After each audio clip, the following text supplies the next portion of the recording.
I am thrilled and very, very honored that one of my heroes in the world is going to speak to us in a few moments from Paris. I hope I didn't butcher that. I wish I knew more French, Madame, but I'll try a little bit. So in your program, you have you can read about her and her incredible accomplishments. She is, you should know, you're about to hear about the most important privacy regulations that have ever been created. And it was a long and difficult process of collaboration in Europe. And she was the leader of the Article 29 Working Party that shepherded and led these regulations to their conclusions. And it's simply an unbelievably important job, and she did this very, very well. And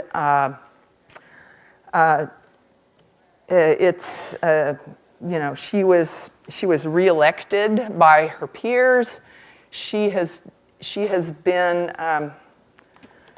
is probably, I would say now, in terms of privacy and human rights, pretty much the head of the lead. She's the leading regulator, and Europe is the leading regulators in the world for privacy. And so I would ask you to welcome Isabelle Falque-Pierrotin to this assemblage. And good morning, everyone. Can you just confirm that you are hearing me? Okay. So good morning, everyone. Sorry for this complex organization, but it was not possible for me to be with you in person this afternoon. But I'm really thrilled to be with such a distinguished audience. And thank you for Deborah, what she said and the way she organized the possibility of this online speech.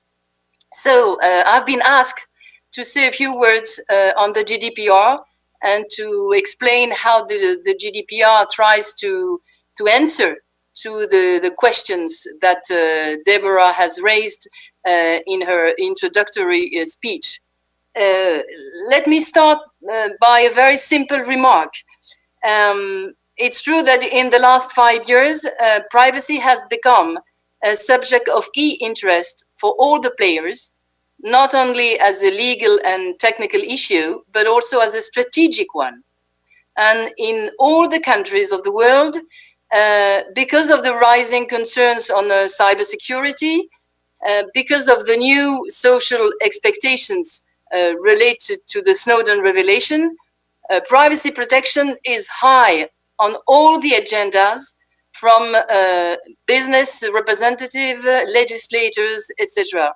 And so it has now to be taken very seriously for the sake of the future of the digital world. So I really thank you to have this meeting today, because I believe that we all are on the same line, taking this privacy protection as a key and strategic subject.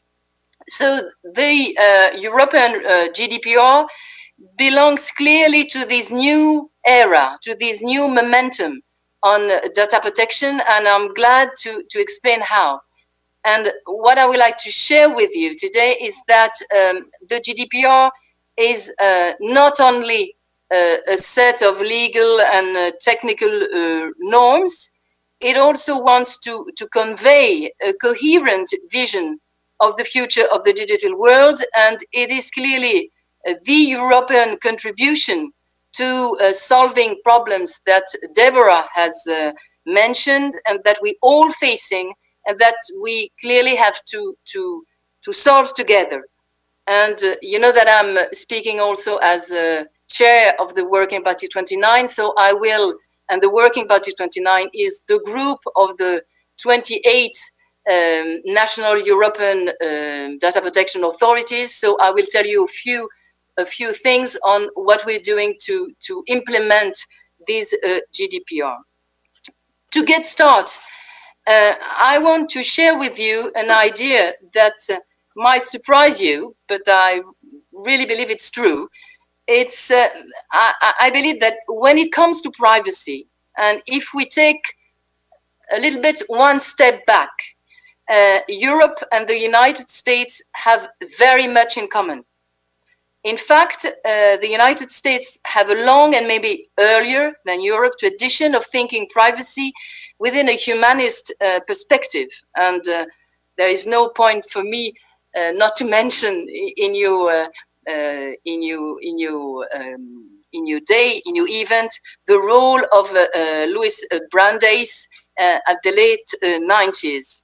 But this humanist American approach is at its peak in the 1960s, when the Supreme Court creates a constitutional right to privacy. And at this time, privacy and anonymity are then viewed as an essential ingredient necessary for human beings to thrive.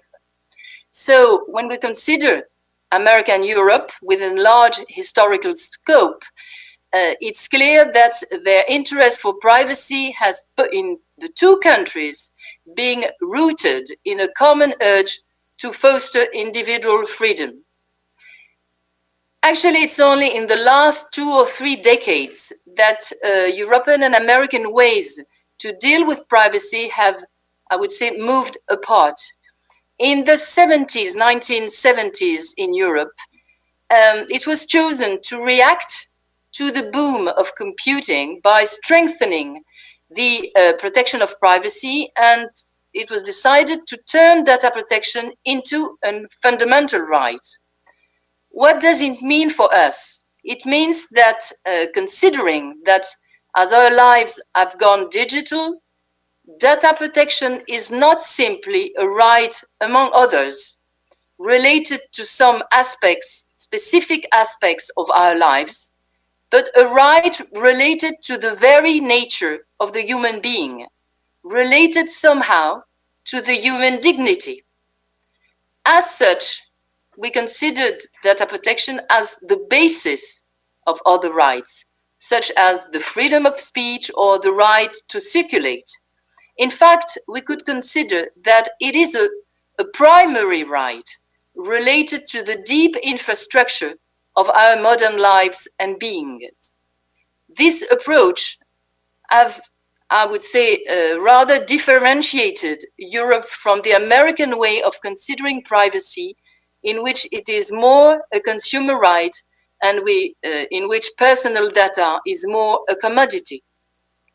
On the other hand, if we reflect on the opposition between the US and Europe, there is no doubt in my mind that the American approach has often proved to be much more effective and pragmatic than the European one. And sometimes in Europe, we were very keen, I would say, on the principles, but not really in the operational effects of these principles. So in this respect, the GDPR coming into force in May 2018 is a new step based on the willingness to restate Europe's principles while equipping them with more effective tools. With it, Europe wants to step back into the data world by providing the actors with a robust and innovative regulatory framework.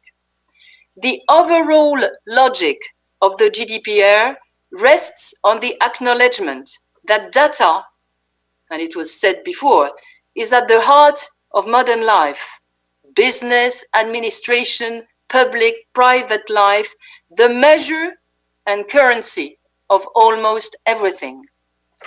Therefore, in such an environment, data must not only be protected, it must also be able to circulate as smoothly as possible.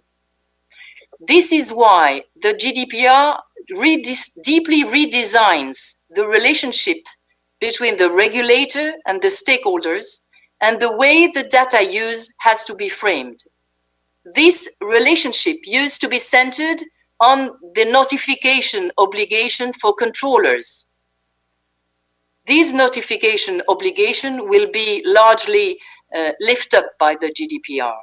And on the contrary, the new legislation wants to set up a dynamic and continued relationship that integrates all the life cycle of the data within the company. It will rest on the notions of accountability, compliance, and privacy by design. And I hope the description that Deborah Peel just made on, for instance, accountability, I hope we're not going to repeat this type of weakness. So more accountability imposed on the company, more transparency, and the obligation also to appoint a data protection officer in charge of the data governance within the public or private body, and a stronger enforcement of the rules, with the possibility for DPAs to fine companies which do not comply up to 4% of the annual turnover. So it's a very heavy level of sanction that is going to be possible within Europe from May next year. All these new obligations, in fact, will lead to a new active role for DPAs towards the controller. In fact, the GDPR wants to set up a permanent regulatory conversation between data controllers and regulators. At the heart of this continuing process, there will be a series of new tools for regulators, such as privacy impact assessment, codes of conduct, data protection officers, labels, compliance packs, etc. And all these tools will have to be built by the regulators in close cooperation with the players. So you see the situation. The GDPR is clearly a new toolbox for companies and also for regulators. And I would say it's more than a new toolbox. It's a real cultural change for all these actors, in which the data protection issue has to enter all the operational units of the companies or the public bodies concerned. But I would like to add that the ambition of the GDPR goes beyond.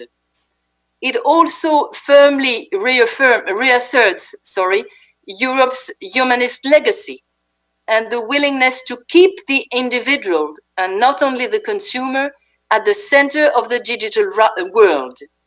It stands for Europe's response to the dramatic erosion of trust that has been undermining this digital world in the last years, in particular since the Snowden disclosures and the dramatic boom in frequency and impact of data breaches. The digital world has been increasingly viewed as a gray world in which individuals tend to be less controlling than controlled, in which they have no power on the use made by their data by third party. They don't usually even clearly identified. So the level of mistrust that is now seen in this digital ecosystem has been very high and has probably never been so high. So the GDPR achieves this goal by giving new rights to the citizens, and by upgrading existing rights has to make them fully effective in the digital era. Right to data portability, increased scope for right to consent, better children protection online, confirmation of the right to be forgotten, right to know when there is a data breach. So you see that through these various new or enhanced rights, the idea is really to put the individuals, the person right in the middle of the digital world. Let me just maybe say a few words in particular on the right to data portability, because I believe this is one of the main innovations of the GDPR. Never before has been introduced such a general right to obtain a copy of the personal data one has provided to a data controller in an electronic format and free of any restriction on its reuse, and reuse maybe by another controller, without any link to a contract termination or switching from service providers. So it's a very powerful new right. In addition to this freedom given to the user, preventing anyone to be locked in with a provider, the idea of this new right is to foster opportunities for innovation and sharing of personal data between data controllers in a safe and secure manner under the permanent control of the data subject. So this right, as well as the GDPR globally, aims at setting a more balanced relationship between the end users and the industry players. And the idea of the GDPR is to re-empower the individuals on their data, where they have been constantly losing grasp over their personal information in the last decades. And why do we want this? It's not only because of this humanist legacy. There is another reason that is behind, and this reason is I would say, the ultimate bet of the GDPR. By setting this demanding legal framework, Europe believes that it will enhance consumer trust and thus bring to the business a competitive argument. In other words, the bet of the GDPR is to say, caring for data will pay, and will also pay for the controllers, for the individuals for sure, but also for the controllers. The future will tell us if we are right to have such a belief. I would say that the growing success of encrypted communication applications downloaded by millions after the Snowden disclosures, the rise of startups putting data protection and privacy right at the center of their economic model makes me believe that there are a huge field for commercial opportunities behind this approach.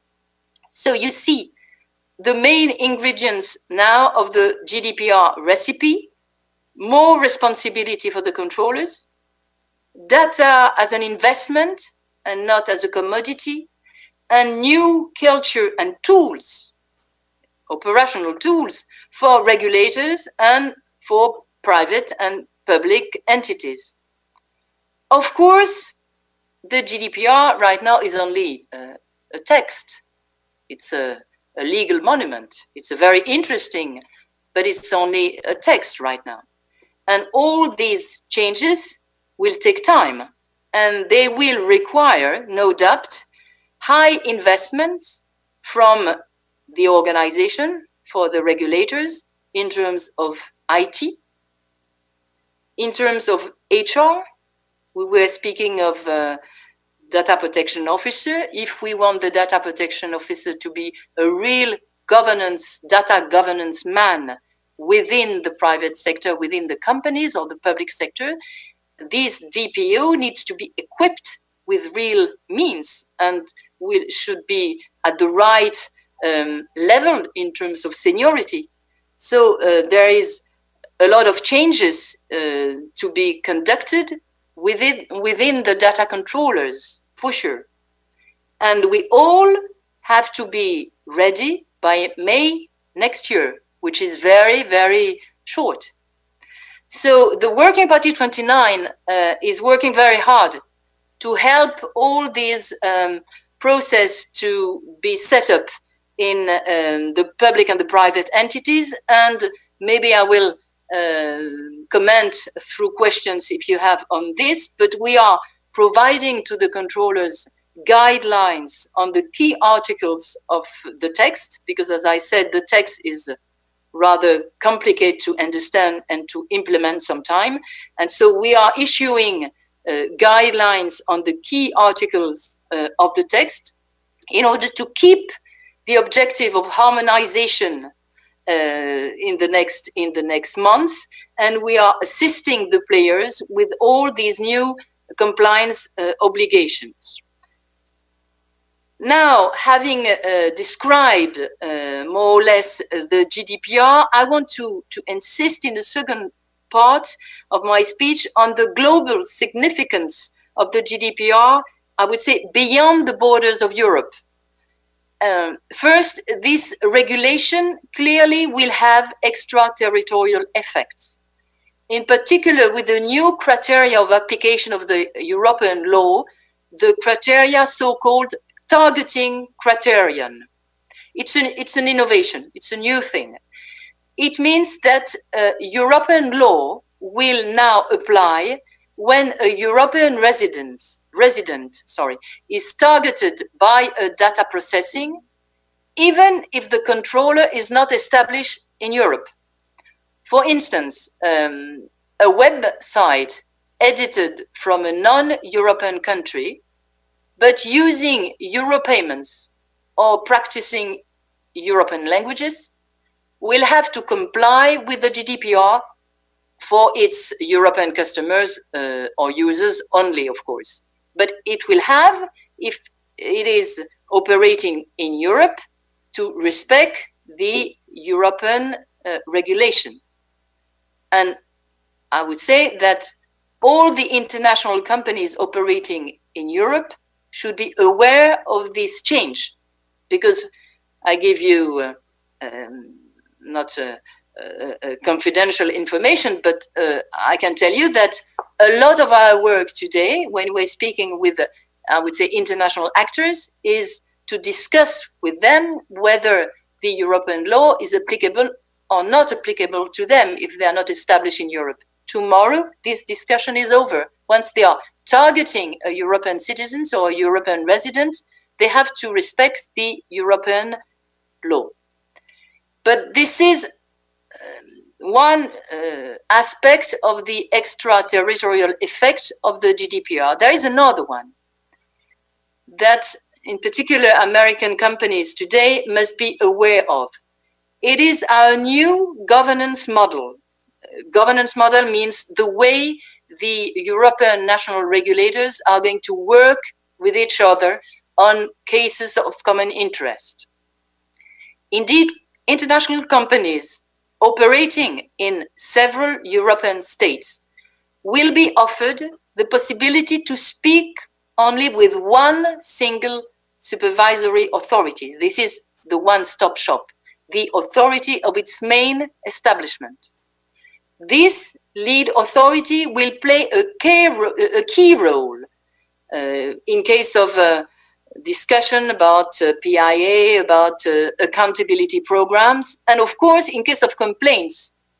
And this lead authority will interact with the other European DPAs concerned. If these DPA don't agree, then a new European institution has been created by the GDPR. It is the EDPB, European Data Protection Board, and this new body will take over the Working Party 29 scope of action and work as a dispute resolution mechanism with binding power and also producing European doctrine. So this is a new architecture of cooperation between the 28 national DPAs in Europe.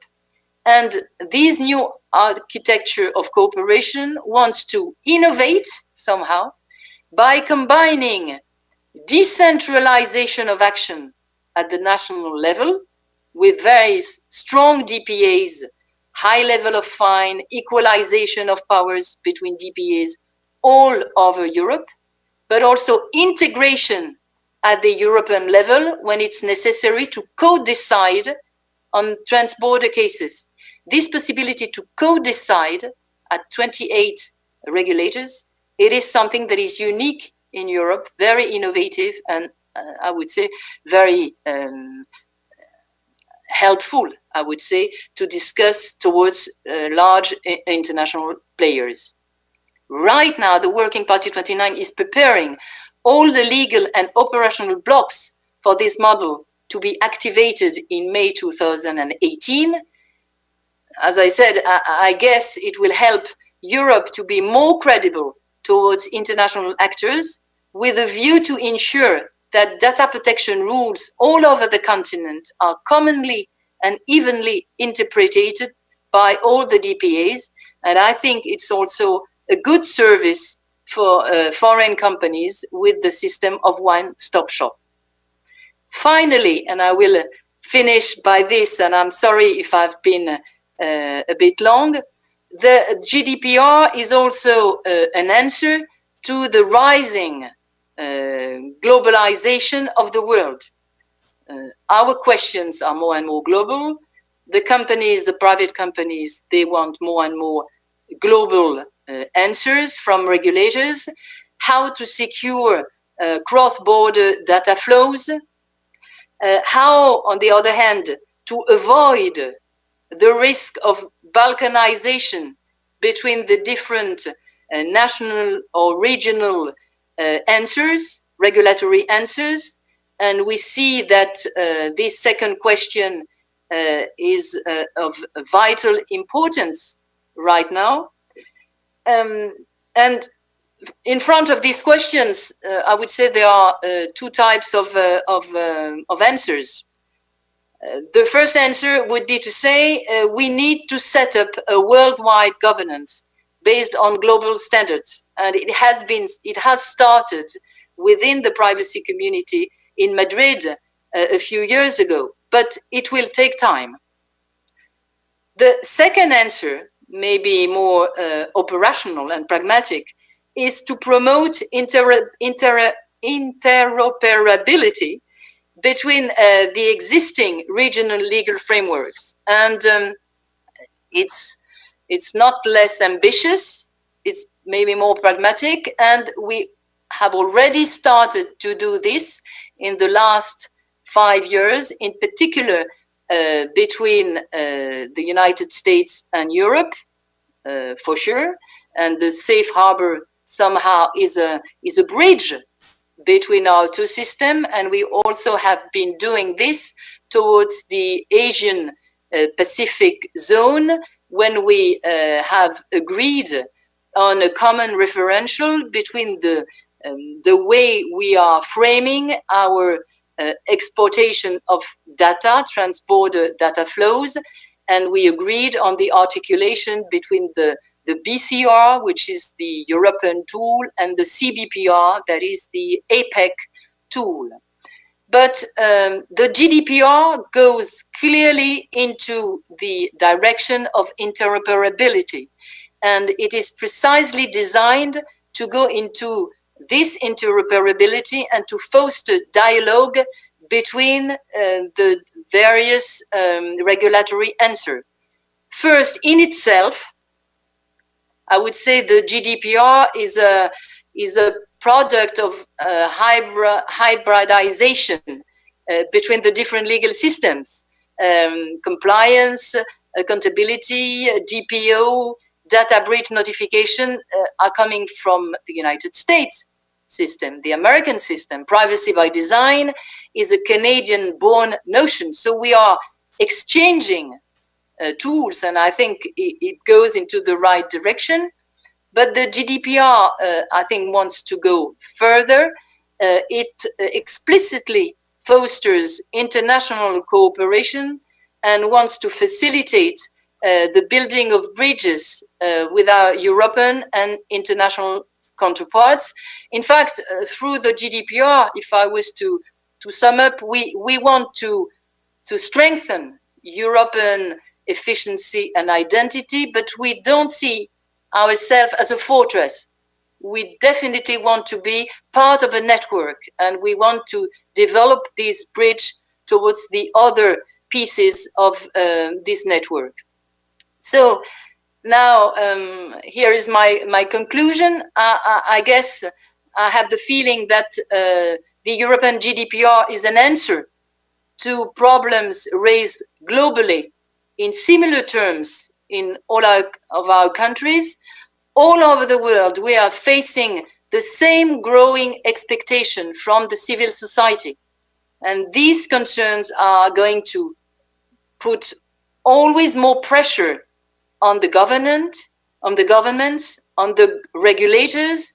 Also, as people are getting more and more aware of the possible impacts of an environment where they have little control of their data. So I believe that the question that Deborah Peel raised in introduction are probably present, maybe differently phrased, but present in all our countries.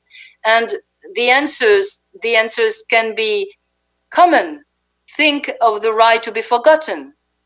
This right has been a lot commented, sometimes criticized in the world, but are we so peculiar in Europe? Actually, in many countries outside of Europe, this new right is rising an increased interest. There are courts in Asia, in Latin America, that are using in their cases this right to be forgotten. And even in the United States, a recent survey has showed that more than 60% of the people are in favor of the introduction of some sort of that right in new legislation. So I believe that all the inhabitants of the digital world are facing the same problem. This is why I'm confident that our dialogue today, of course, we have difficulties, we have differences between us, but I'm very hopeful that this dialogue can result in fruitful convergence in the coming year. And clearly, the GDPR is a sign of this convergence as well as a tool for this convergence. Thank you very much for your attention.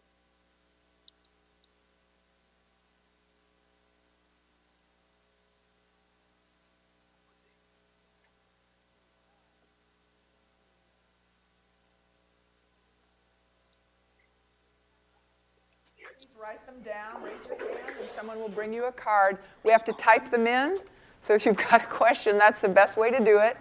We have one question that she'll start with that's being typed in now, and yeah, please, we have a few more minutes. I know she would like to answer questions.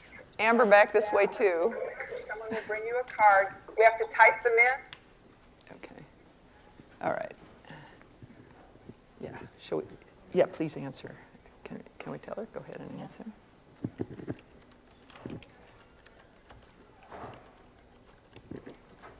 Yeah. Can she see that? What will the citizen notice as a difference? But her. What does it mean? What happened to the audio?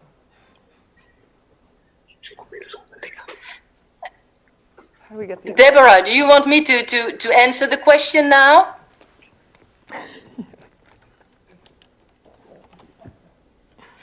Okay, it's difficult for me to be in real time, because as we don't hear what you say, it's a bit difficult. I understand that the question is, what are the changes for the citizens in May, within a year? This is something that in all the national countries is explained by the various DPAs. The idea is to explain that the right to consent, the right to be forgotten, the higher protection for children would be enhanced. So all these elements will be explained by the national DPAs. But to be honest, it's not, beside, I would say, the portability right. This is things that we already practiced in our national territory. For instance, at the CNIL, we have 8,000 complaints a year, and in these complaints, we have requests. A part of these complaints are requests for data from individual citizens. But what is the change is that the companies need to provide the citizen with something that is easy to understand, machine readable for the portability right. And so it is something that is rather demanding sometimes for the data controllers. Okay, next question.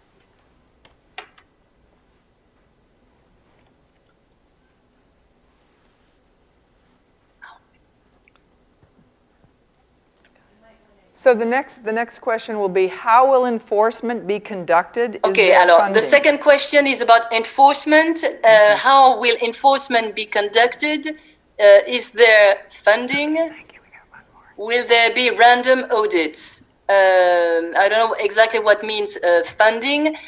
What I can say is the situation on enforcement won't be, again, so different than today in terms of the enforcement, I would say, way of action. The only difference, and it is a big one, it is that the level of fines, of sanctions, is much higher. So right now, for instance, within the CNIL, we are launching roughly 400 inspection a year.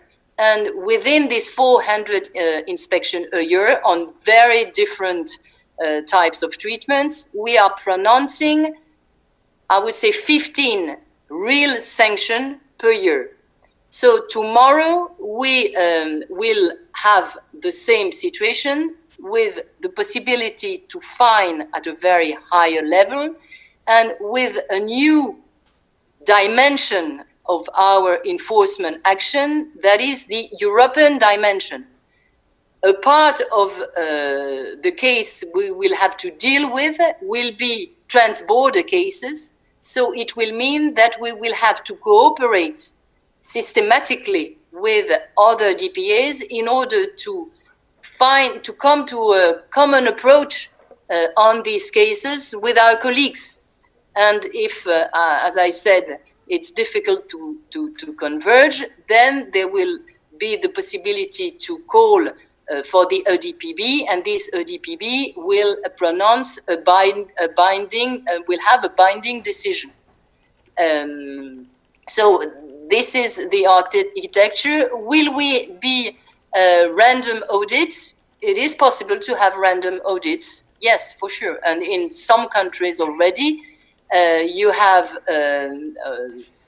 random audits that we are conducting and online inspection that we are conducting right now.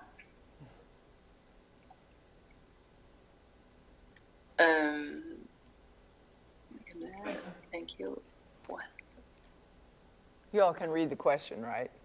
Okay. She's doing it too, yeah.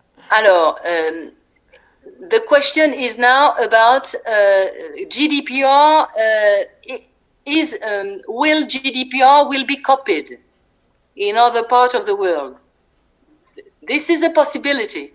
And last week we received our colleagues from the Asian Pacific zone, and almost all of the regulators came in Paris to learn more about the GDPR, because of course for them they believe this legal framework is not easy to understand, but I mean they have to be familiar with this legal framework, and they were picking some ideas from our approach, as we have picked ideas from other parts of the world. So I believe that on certain issues, maybe the GDPR could consist on a kind of international standard. On other issues, I would say it's the contrary exchange. We have imported in our own legal framework standards or practices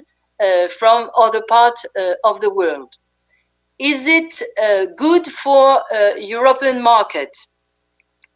This GDPR. This is clearly the objective. The objective of the GDPR is to allow a unified European market for data that allows two things.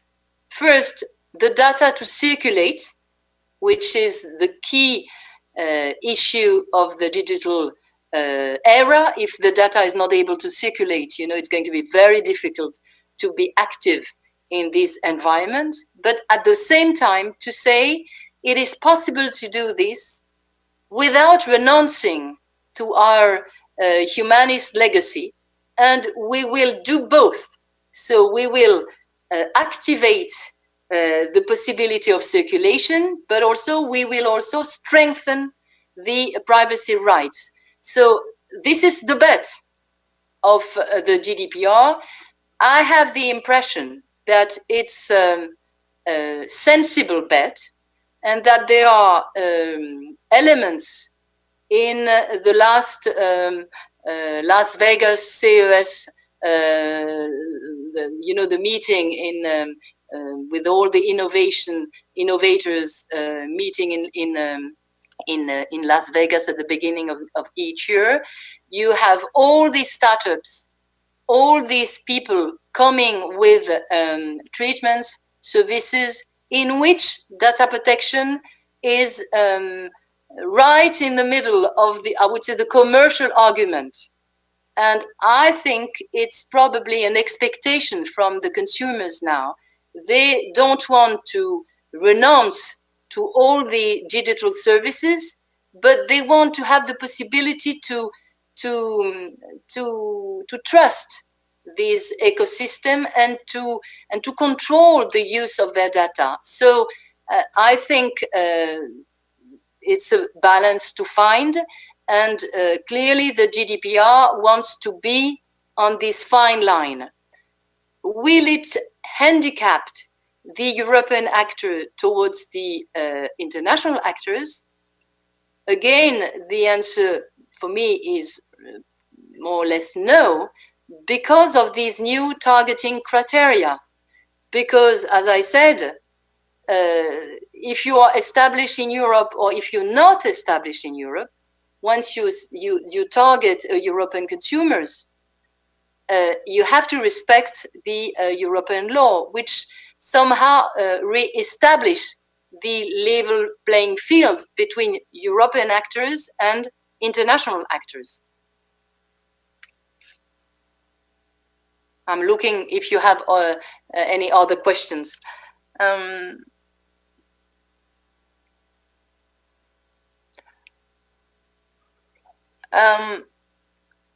So the question is on startups. This is a debate we had a lot in Europe, and in France in particular, about is it possible for SMEs or is it possible for startups to respect all this provision? And of course, this is a real question, because as I said, this GDPR is rather, it's a complete set of obligations, and it's rather complex. Speaking of SMEs, what we are planning to do is to produce at national level with the CNIL, but I hope at the European level also, we want to produce a kind of compliance pack for SMEs. You know, SMEs that have less to do with a digital environment, they still have treatments, and we don't want them to be obliged to launch a PIA, for instance. So it's important for them to provide them with a sort of simple implementation tool for the SMEs. Speaking of the startup, I would say we have in all the European countries started to get closer to the startups, to develop some kind of informal dialogue.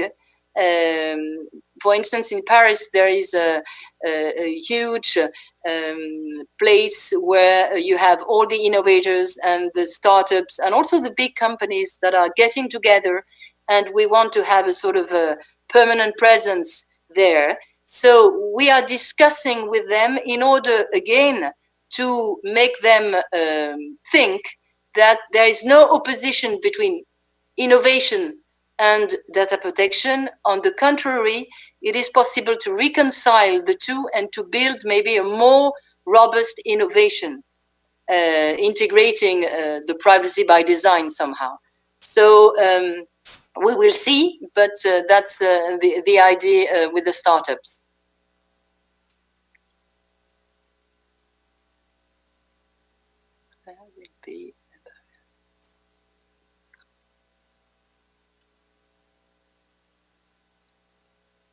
I understand it's the last question. So I want to thank you very much to have invited me to speak with you this morning. And I hope my speech was not too far away and that you understood, I would say, the main levy of the GDPR. And I'm very confident that we're going to discuss with each other to build these common bridges. And I wish you very good luck for your working day. Goodbye, and thank you, Deborah, to have invited me. Thank you.